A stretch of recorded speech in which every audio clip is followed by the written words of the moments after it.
Санариптүү Казакстан программасынан долбоору иш жүзүндө индустрия 4.0 элементтерин киргизүүнүн аркасында өлкөнүн ири өнөр жай объектилерине модельдик санариптик фабрикалар курулду. Алар азыркы IT технологиялар ишке ашырылган демонстрациялык аянттарга айланды. Белгилеп айта турган болсок, пайдалуу жер байлыктарын өндүрүүчү 7 ири кен жайында интеллектуалдык кен жайы жана санариптик кеч долбоорлору киргизилди. Ушуга кошо IT тармакта 3 акселерациялык программа ишке ашырылды. Алардын натыйжасы боюнча 47 стартап тандалып алынды. Бул долбоорлорго 180 миллион теңге өлчөмүндө инвестиция тартуу көздөлгөн. Ал эми Астана хаб базасында өнөр жайлык жана инновациялык долбоорлорду колдоо жана кызыктыруу максатында уникалдуу портал түзүлдү. Жалпы быйылкы жылы 100дөн ашуун ишканада санариптештирүү багытындагы иш-чаралар уланат. 5 тонн скинул, 63%, 55% пока поработаем, вы улучшите. Санариптешүү багытындагы басымдуу долбоорлор геология жана жер байлыгын пайдалануу тармагында да ишке ашырылууда. 2018 жылы аларды киргизүүдөн пайда болгон экономикалык эффективдүүлүк 218 миллиард теңгени түздү. Серепчилердин божомолу боюнча алдыдагы жылдары бул көрсөткүч 2 эсе өсүшү мүмкүн.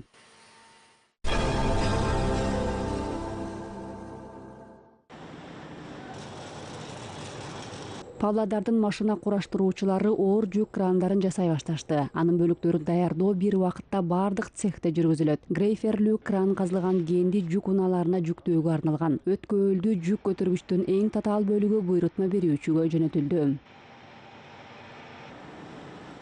Применены разные стали.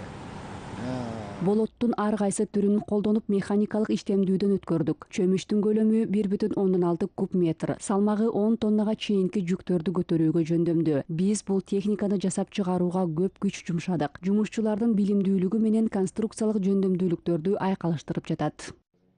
Ишенимдүү өткөөлдүү жүк көтөргүчтөрдү жасоодо мурда колдонулбаган конструкциялык чечимдер колдонулду. Ушуга чейин жасалган агрегаттардын алсыз жактары эске алынды. Буларды жаңыртуу аркылуу жүк көтөрүү техникаларын колдонуу мезгилин узартуу мүмкүнчүлүк пайда болду. То есть за счет внедрения плавных деталей, Тегиз бөлүктөрдү киргизүүнүн аркасында биз данекерлөө жумуштарына көп жаңычылдык киргиздик. Аны менен катар жүк көтөргүчтү жасоодо бөлчөктөрдүн санын да кыскартуу керек деген чечим кабыл алдык. Өткөөлдүү жүк көтөргүчтөрдү кураштырууда конструкторлор ушундай жаңы жана эффективдүү чечимге келдик. Натыйжасы көңүл жылытаарлык. Мисалы, бул үн жойгучту дөңгөлөктүн огуна киргизип, кыймылдаткыч менен байланыштырышыбыз керек. Натыйжасында көптөгөн ички бөлүктөрдүн алынуусунан крандын салмагы да жеңилдейт. Айдоочунун кабинасы санариптик технологияга негизделген. Жумушчуга ыңгайлуу болушу үчүн климаттык көзөмөлдөө системасы орнотулган. Дагы бир жаңычылдык техниканы алыстан башкарууга болот. Адистердин айтымында, санариптик системадагы башкаруу жараяны жүк көтөргүч крандын кызматын жакшырткан. Во-первых, очень плавно. Биринчиден, бул жерде бир калыптагы старты ылдамдыкты башкарууга болот. Бул жерде капысынан соккулар менен алак суу жок. Ошондуктан кыймылдаткычка көп салмак түшпөйт. Механикалык бөлүмү, редукторлордуку, дөңгөлөктөрдүкү корголот. Логикалык көзөмөлдөө түзмөктөрү аркылуу кандай ката кеткендигин, крандын кандай жагдайда экендигин көзөмөлдөп турууга болот. Белгилей кетсек, бул заводдо колго алынган биринчи ири долбоор. Буга чейин Павлодардын болот кураштыруу заводу жүк көтөргүч техникаларды Евразиялык экономикалык биримдикке мүчө өлкөлөргө жөнөтүп келген. Азыр Кыргызстан менен сүйлөшүүлөр жүрүп жатат.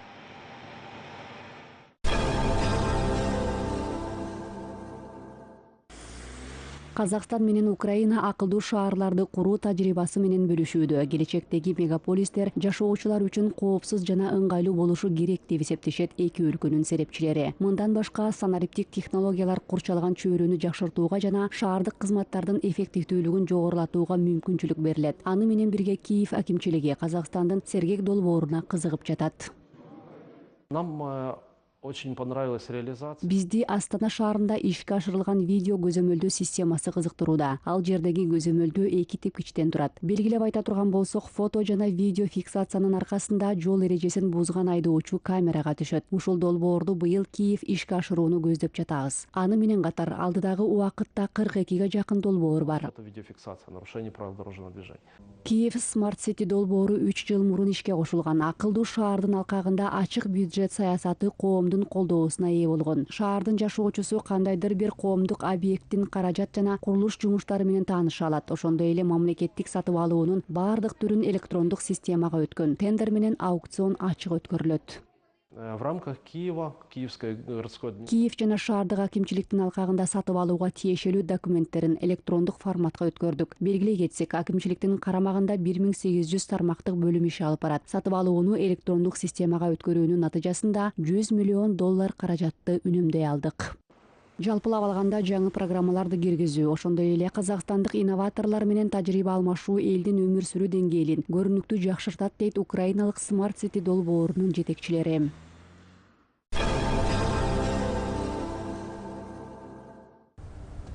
Түркистанда руханий маданий борбордун курулушу башталды. Комплекс Кожо Ахмет Ясауи күмбөзүнүн жанынан орун алат. Өзгөчө объекттер шаардын архитектуралык көркүнө кошот. Бул комплекс көлөмү боюнча 98 гектар аймакты камтып, 8 өзгөчө объект пайда болот. Алардын ичине илимий универсал китепкана, туристтик визит борбор, амфитеатр, музыкалык урума, музей жана Ясауи борбору кирет. Мындан башка Казакстандык руханий борборунун көрүнүшүнө башка да маанилүү объекттер көрк кошот. Түркістан қаласы негізі кезінде орта ғасырлық қала болған. Түркистан бул бир гана Казакстандын эмес, жалпы Борбор Азиянын эң байыркы шаары. Ал чыгыш колоритине бай. Анын климаттык жана коомдук маданий шарттары да чыгышка толук жооп берет. Ошондуктан биз чыгыш үлгүсүндөгү архитектуралык көрүнүштөрдү түзүүнү көздөп жатабыз. Сәулеті де шығыс үлгісінде дамиды деп коюп отырмыз. Куруучулар чыгыш мончосунун пайдубалын түзүштү. Бул мончону Кызыл Ордо облусу Түркистанга тартуу кылат. Мончонун архитектурасы да тарыхый үлгүдө салынат. Bunun ерекшелиги 250 орын. Курулуш иштери 9 айында соңуна чыгышы керек. Ал жалпы 500 адамга 250 эркек жана 250 аялга эсептелген. Объекттин жалпы аймагы 1400 чарчы метр. Чыгыш мончосу толук жаңы технологиялар менен жабдыкталат. Сырткы үлгүсү шығыс үлгүдө болот. Адистердин айтымында алдыдагы 5 жылдын ичинде Гүлтөбө конушу калыбына келтирилет. Аны менен катар шаарда спорт сарайы, 7000 көрүүчүгө арналган стадион жана окуучулар сарайы да салынат.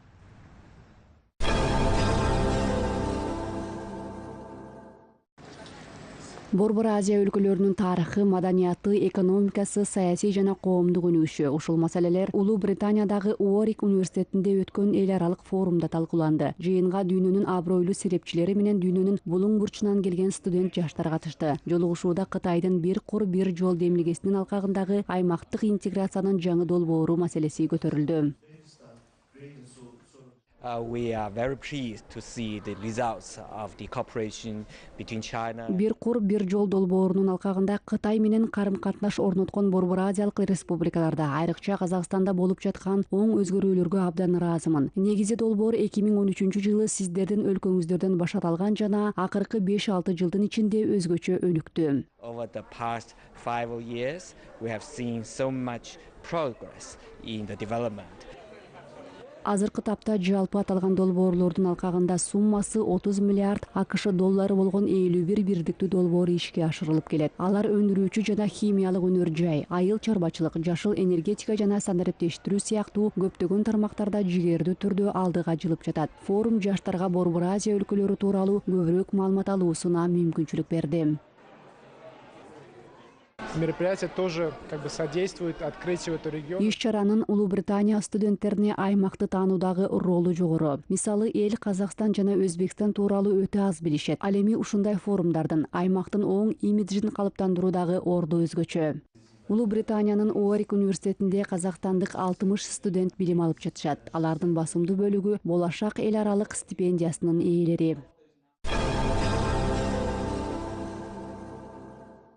Мамлекет тарабынан колдоо, толук техникалык камсыздандыруу жана келечекте жумуш берүүчү менен байланыштуу. Казакстандагы кесиптик билим берүү тармагы ушундай 3 эрежеге негизделген. Азыркы тапта техникалык квалификация талаптары өзгөргөндүктөн кесиптик окуу жайларынын бүтүрүүчүлөрүн жумушка орноштуруу системасы жакшыртылып, эффективдүү кылынды. Өлкөдөгү кесиптик техникалык билим берүүнү өнүктүрүү тажрыйбасы менен жакындан таанышуу максатында Кыргызстандын кесиптик лицей жетекчилеринен түзүлгөн делегация Казакстанга келди. У них очень прекрасно работает торгово-промышленная палата. Казакстанда соода өнөр жайлык палатасы жакшы иштейт. Алар окуу жайы менен жумуш берүүчүнүн ортосунда байланышты орнотот. Бөлмөлөрдү керектүү курал жабдыктар менен камсыздоо маселелерин чечет. Кыргызстанда 40 000 адам билим алып жаткан профилдик багыттагы 101 лицей иштейт. Бирок республикада жумушчу адистигине суроо талап өсүп жатат. Ошондуктан кыргызстандык педагогдор кесиптик техникалык билим берүү системасын жакшыртууда казакстандык тажрыйбаны негизге алышат. Конкретно Системанын кандай иштерин, эмне киргизилип жаткандыгы тууралуу так билбейбиз. Бирок билим берүү жараяны туура жолго салынса, милдетибиздин 80%-ын аткардык деп эсептейбиз. Менимче, ушул багытта эки өлкө мугалимдери менен башчыларынын ич ара тажрыйба алмашуусу абдан пайдалуу деп айтаар элем. Эки өлкөнүн кесиптик техникалык лицейлери менен колледждеринин башчылары өз ара кызматташтык тууралуу бир нече меморандумга кол коюшту. Кыргызстандык педагогдордун айтымында аларга азыркы убакта эң маанилүүсү квалификацияны жогорулатуу маселеси. Белгилей кетсек, азыркы тапта Кыргызстан парламенти 7-9 класстын окуучуларына кесиптик техникалык билим берүүнү милдеттендирүү тууралуу мыйзам долбоорун караштырып жатышат. Бул дегенибиз кесиптик техникалык билим берүүнүн жигердүү системасы эффективдүү жана жаңы стандарттарга ылайык болот деген сөз. Бул тармакта казакстандык тажрыйбадагы керекке жарашы мүмкүн.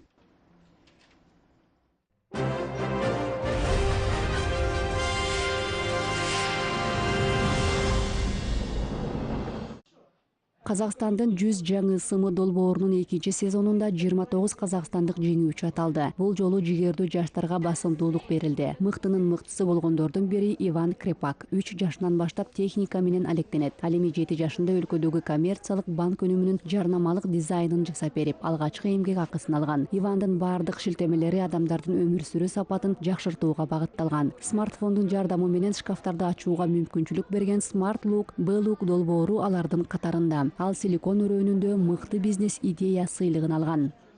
2017 жылы мен Enfactorial Incubator инкубаторуна окууга өтүнмө бердим. Ал жерде мобилдик тиркемени жасоонун ыкмаларын үйрөндүк. Анан кийин мен өзүм байма-бай туш болгон маселелерди чече ала турган тиркемени ойлоп табуу керек деген чечим кабыл алдым. Иван эми 2 жыл бою мобилдик тиркемелерди даярдоо боюнча Technovation устаты. Ушул багытта анын окуучуларга арналган мобилдик тиркемесин белгилеп өтүүгө болот. Жарыс. С казахского это переводится. Мобилдик тиркеме жарыс деп аталат. Казак тилинен которгондо оюн жарыш деген маанини билдирет. Бул тиркемени жүктөө аркылуу окуучулар алдыдагы жарыштардын тизмесин биле алышат.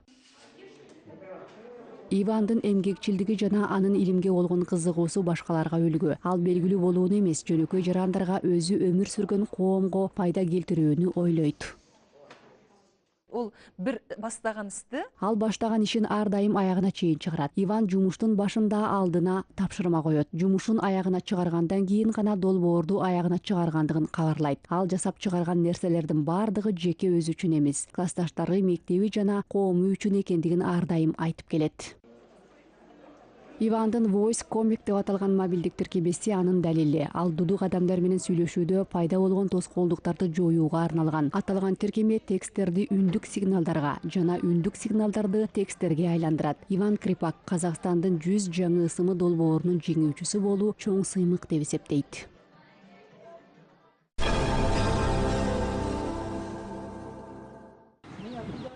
Ыйык жерлерди кайрадан жаңырткан касиеттүү Казакстан долбоору быйыл да уланып жатат. Алдыдагы кезекте улуттук демилгенин алкагында Казакстандан чыккан улуу инсандар менен касиеттүү жайларды түгөлдөө иши тышкы мамлекеттердин аймагында жүргүзүлөт. Жакында казакстандык экспедиция улуу талаанын санжыралуу өткөнүнөн кабар берген маалыматтарды жыйноо үчүн Орусия Федерациясы менен Өзбекстанга аттанат. Топтун мүчөлөрү алдыдагы убакыттарда дүйнөнүн башка да жерлерин кыдырып, илимий таанып билүүчүлүк саякаттарды түзүүнү мерчендеп жатат. Максат төл тарыхтын жаңы барактарын ачып кеңири жайылтуу. Болашақта Европадағы мынау біздің араб елдерінде біздің қазақ тарихына байланысты тұлғалар. Келечекте казак тарыхы менен түз байланышы бар өлкөлөргө барууну көздөп жатабыз. Мисалы Перс булуңу, Европа өлкөлөрү, Кытай, Монголия өлкөлөрү мерчемде бар. Ал жактан биз кошумча маалыматтарды, тарыхый документтерди чогултабыз. Мындан сырткары тарыхый туризмди өнүктүрүү маанилүү. Себеби азыркы тапта чет өлкөлүк окумуштуулардын арасында Төле би, Айтеке би, Курмангазы сыяктуу тарыхый инсандар белгисиз. Москвада Ораз Мухаммед, Калукта Арынгазы жерге берилген.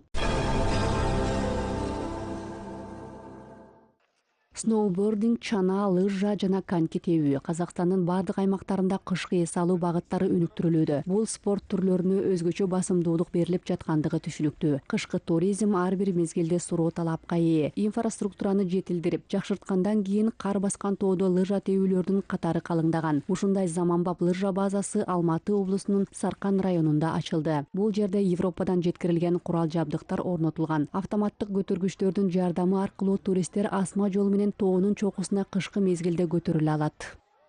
Лыжа деген жакшы негиз спорт ол. Ден соолукка пайдалуу го. Кышында ушундай таза абада лыжа тээп эс алуу ырахат тартуулайт. Башка жагынан бул жигердүү жашоо түрү. Ушундай лыжа базасы ачылгандыгына абдан кубанычтамын. Балдарым менен келип эс алып турган жер. Сууга түсүү. Сууга түшүү, кышта лыжа тебүү адамдар үчүн абдан пайдалуу. Негизи мен лыжа тебүүнү жакшы көрөм. Мен ушундай эс алуу базасын ачууну кыялданып жүргөм. Жаштар да ушул спорт түрүнө кызыгып жатышат. Алматы областында кышкы туризм жаңыдан жигердүү түрдө өнүгүп жатат. Бул чөлкөмдө Балкаш менен Алакөл дарыялары жайгашкандыктан жайкы эс алуу кызматтары жакшы өнүккөндүгү талашсыз. Ошентсе да алдыдагы убакытта облус тургундары жана конокторуна жыл сайын эс алуу иш-чаралары уюштурулат. Караганды облусу да ушул багытты карманып жатышат. Аймакта кышкы туризмди тандагандар үчүн бардык шарттар жасалган. Мисалы Каркаралы табият паркында азыркы тапта 27 туристик объект иштейт. Алар 2,5 миң адамды кабыл алууга жөндөмдүү. Азыркы тапта 100 000 гектар жер көлөмүнүн 20 миңи колдонулууда. Трассы специально сделали, горку огородили. Атайын жолдор жасалды, көтөрүлүп түшө турган жерлер бар. Лыжа менен сыйгаланууга, таза аба жутуп сейилдөөгө ыңгайлуу. Ушул жерде кесипкөй спортчулар машыга турчу шарттарды жасоо оюбузда бар. Келечекте жарыштарды уюштурабыз. Сборы проводили и в дальнейшем будем уже соревнования проводить. Кышкы эс алууну жактырган казакстандыктар жана чет өлкөлүктөр үчүн Казакстандын бардык аймактарында тартымдуу сунуштар бар. Акыркы жылдары жылдын суук мезгилинде эс алууну каалагандардын катары калыңдагандыгы байкалууда. Ал эми суроо талапка ылайык сунуш түрлөрү көбөйүп, сапаты да жакшырып жатат дешет адистер.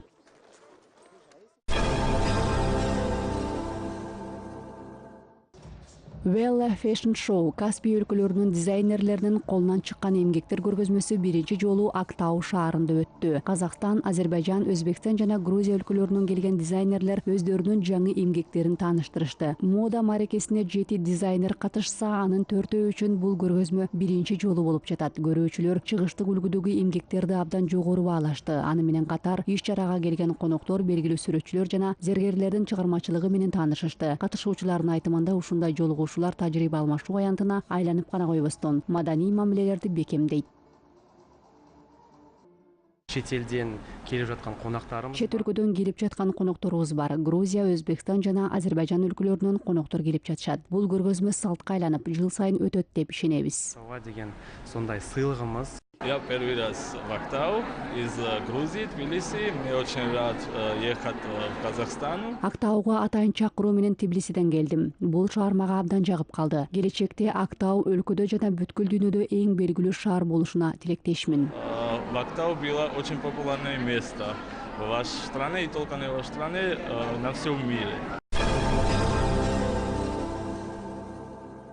200 жылдан ашуун убакыт бою түзүлүп келе жаткан улуу орус акынынын бейнеси Александр Сергеевич Пушкин портреттер Казакстандын улуттук академиялык китепканасында ушундай аталыш менен 19-кылымдын көрүнүктүү адабият инсанынын 220 жылдык мааракесине карай фото көргөзмө ачылды. Өзгөчө вернисажга акындын көзү тирүүсүндөгү алгачкы портреттери менен бирге заманбап кыл калем чеберлери тарабынан кагаз бетине түшүрүлгөн сөз берметтеринин ээсинин бейнеси тартылган графикалык жана көркөм сүрөт чыгармалары коюлган. Жалпы экспозиция Пушкин музей фондунда сакталган 25 картинанын көчүрмөлөрүн камтыйт. Гениальная личность поэта, его творчество увлекали русских художников. Кемеңгер инсандын өмүрү, улуу акындын чыгармачыл жолу көптөгөн сүрөтчүнү кызыктырат, эргүү берет. Ал ошол нерсеге ылайыктуу жан болгон. Кыл калем чеберлери көзү тирүүсүндө анын сүрөтүн тартууга кызыктар болушкан. Дүйнөдөн өткөндүгүнө канча деген убакыт өткөнү менен бул кызыгуулар али да басаңдаган жок. Коллекция Александр Сергеевич Пушкиндин алгачкы портреттеринен башаталат. Бул жерде Пушкин атындагы мамлекеттик музей фондунда сакталган эмгектердин бир бөлүгү гана сунушталып жатат. Ошентсе да бул эмгектеринде акындын ар түрдүү мезгилдеги бейнеси жана аны сүрөтчүлөрдүн ар кайсы урпагы кандай кабыл алаары чагылдырылган.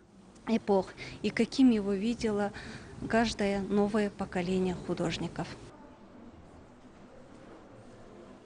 Аталган көргөзмөнү Казакстандын улуттук академиялык китепканасы жана өлкөдөгү Орусия маданий борборунун өнөктөштүгүнүн алкагында уюштурулгандыгын белгилеп кетүү керек. Орус акындын туулган күнүнө карата борбордогу китепканасынан окуу залы ачылды. Ал жерде Александр Сергеевич Пушкиндин чыгармачыл жолу менен катар адабият классигинин өмүрүнүн кабар берген көпчүлүккө белгисиз маалыматтар менен таанышууга болот.